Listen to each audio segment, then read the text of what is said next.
बहुत मारा गया साहब, ऐसी निकम्मी सरकार हमें नहीं चाहिए। की जरूरत है सर, आ जाइए, मर जाएंगे तब आरती उठाने आइएगा।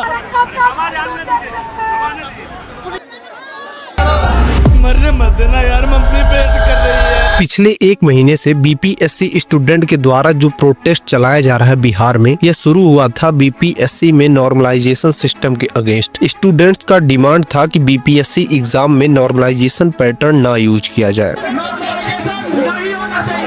आज लगभग धीरे धीरे 1 महीना पूरे होने को है। प्रोटेस्ट कर रहे स्टूडेंट के डिमांड बदल चुके हैं। पहले ये डिमांड कर रहे थे नो नॉर्मलाइजेशन और 1 पेपर 1 शिफ्ट के लिए,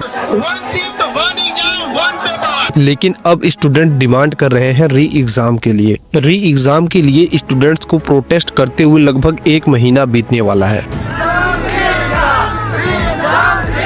इस 1 महीने के भीतर बीपीएससी स्टूडेंट्स ने क्या कुछ नहीं झेला है। बीपीएससी स्टूडेंट्स के ऊपर बिहार पुलिस के द्वारा ब्रूटल तरीके से लाठीचार्ज किया जाता है। 1 बार नहीं, 2 बार नहीं, बल्कि बार बार इन पर लाठीचार्ज किया जाता है। इन्हें मारा पीटा जाता है और कई स्टूडेंट को इतने बुरी तरीके से मारा पीटा जाता है कि वह बुरी तरीके से घायल हो जाते हैं।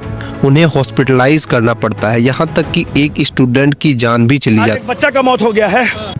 जनवरी की इतनी ठंड में छात्रों पर वाटर कैनन से स्प्रे किया जाता है। इसी बीच खान सर को भी अरेस्ट कर लिया जाता है और जब उनकी तबीयत खराब हो जाती है तो उन्हें भी हॉस्पिटलाइज करना पड़ता है। खान सर भी इस प्रोटेस्ट में छात्रों का साथ दे रहे थे और बीपीएससी से डिमांड कर रहे थे री एग्जाम के लिए। आप सोच भी नहीं सकते कि बिहार में बीपीएससी स्टूडेंट्स के साथ कितना ब्रूटली बिहेव किया जा रहा है। न बिहार के चीफ मिनिस्टर के पास टाइम है और न ही एजुकेशन मिनिस्टर के पास। बिहार के स्टूडेंट्स के लिए आज तक इनमें से किसी ने भी एक ट्वीट तक नहीं किया है कि इनके साथ जो हो रहा है वो कितना गलत है। इनके हिसाब से लाठीचार्ज करना ही सही तरीका है इस प्रोटेस्ट को रोकने के लिए। ये लोग चाहे तो स्टूडेंट से बात करके इस प्रोटेस्ट को खत्म कर सकते हैं और उनकी प्रॉब्लम को भी सॉल्व कर सकते हैं। ये प्रोटेस्ट शुरू हुआ था नॉर्मलाइजेशन पैटर्न के अगेंस्ट, लेकिन बाद में जब एग्जाम कंडक्ट कराया जा रहा था तो बापू एग्जाम सेंटर पर कुछ छात्र पेपर लीक होने की बात कह करके हंगामा करने लगते हैं। स्टूडेंट्स बताते हैं कि पेपर उन्हें 20 मिनट देरी से दिया गया और जब उन्हें पेपर दिया गया तो पेपर के सील खुले हुए थे, जबकि छात्रों का कहना है कि सील एग्जाम सेंटर में एग्जाम हॉल के अंदर छात्रों के सामने खोला जाता है। वो सील पैक आता है,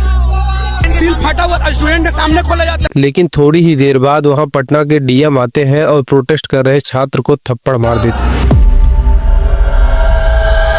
हैं। सभी स्टूडेंट्स यही कह रहे थे कि पेपर लीक हुआ है, लेकिन आज तक इस चीज को लेकर एक भी इन्वेस्टिगेशन नहीं बैठाई गई है, ना ही कोई कमेटी बनाई गई है कि इस चीज को इन्वेस्टिगेट किया जाए कि पेपर लीक हुआ है या फिर नहीं हुआ है। छात्र एग्जाम वाले दिन से लगातार प्रोटेस्ट कर रहे हैं कि फिर से एग्जाम कराया जाए। स्टूडेंट्स पर क्या बीत रही है किसी को कुछ फर्क नहीं पड़ता है। न बीपीएससी आयोग को फर्क पड़ता है और न ही बिहार के सीएम और एजुकेशन मिनिस्टर को। सभी लोग मोदी की चाटुकारिता में लगे हुए हैं। बिहार में बीपीएससी स्टूडेंट्स के साथ जो भी हो रहा है, इससे यह तो साफ पता चल रहा है कि इन पॉलिटिशियंस के सामने गिड़गिड़ाने से कोई फर्क नहीं पड़ने वाला। इन्हें जो जैसा चल रहा है उसे वैसे ही चलने दो। आवाज उठाओगे तो पीटे जाओगे, तब तक पीटे जाओगे जब तक आप चुप नहीं हो जाते। आज के टाइम पर अपने हक के लिए आवाज उठाना भी गुनाह हो गया है, लेकिन ऐसा नहीं है कि हम लोग कुछ कर नहीं सकते। अभी आपको वेट करना होगा और इंतजार करना होगा उस टाइम का जब ये पॉलिटिशियंस अपने बिल से बाहर निकलते हैं और वोट मांगने के लिए गली गली में घूमते हैं।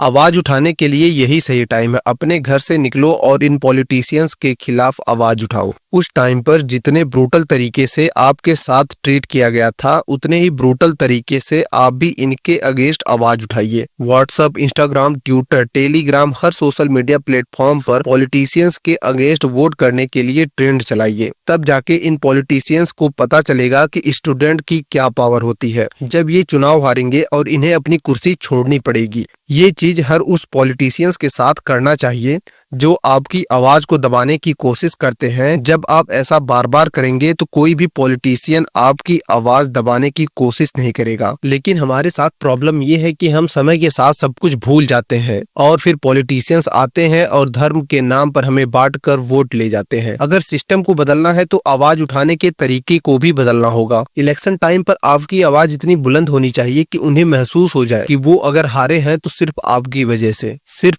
एक पेपर लीक की वजह से से अगर उस दिन इन पॉलिटिशियंस ने आपकी आवाज सुन ली होती तो आज इन्हें ये दिन देखना नहीं पड़ता। जिस दिन आप इन्हें ये महसूस करा देंगे उस दिन से आपके साथ जो हो रहा है, जो आपकी आवाज को दबाने की कोशिश की जा रही है, ये सारी चीजें बंद हो जाएंगी। और ये सब कुछ पॉसिबल हो सकता है सोशल मीडिया के थ्रू। और आज के टाइम पर 90% भारतीय सोशल मीडिया का यूज कर रहे हैं।